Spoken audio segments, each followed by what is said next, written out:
It must be awful being so ugly, Rina. Nobody thinks you're adorable. Go that way.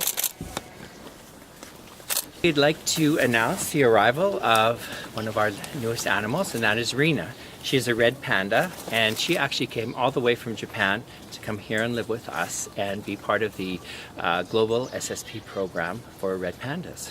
Well, that's a species survival plan which we're helping to conserve the greatest genetic diversity for red pandas, and the program is not just for red pandas but for all types of animals that are critically endangered. So there's about 50 in North America, and we're lucky to have 3 of them here at the Edmonton Valley Zoo. Red pandas are actually in a group of their own. They're kind of like raccoon-like, kind of bear-like, but they're related to neither. And they're actually the first panda that there was. They were discovered in 1821. The giant panda was discovered like 48 years later. So they're the original panda. Rina's been here since January 13th. She was in quarantine for a month. Then we made plans to move her down here to meet the other 2, because having 3 together is, you know, it's questionable. Other places haven't done it. So we wanted to house her with the male. There's breeding recommendations there. We introduced her to the female Pip that we have here. They got along great. And then to the male Calden, and again they got along great. Well, he's very happy to have 2 girlfriends, of course. Well, they're very curious.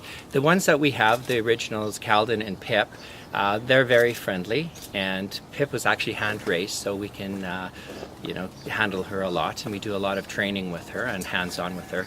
Rina, she came from a zoo in Japan.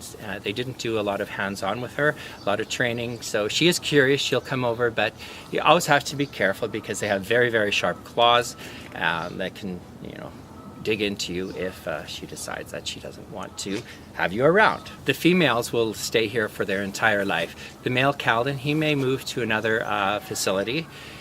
It depends on the SSP, their recommendations, but what they usually do is every couple of years they will split the pairs apart just to create that greatest diversity, the genetic diversity that we need. That's a good girl. What are some of the reasons that they're declining? Habitat loss is one of the main ones, it's one of the most important ones, and that's not just for red pandas, that's for a lot of animals.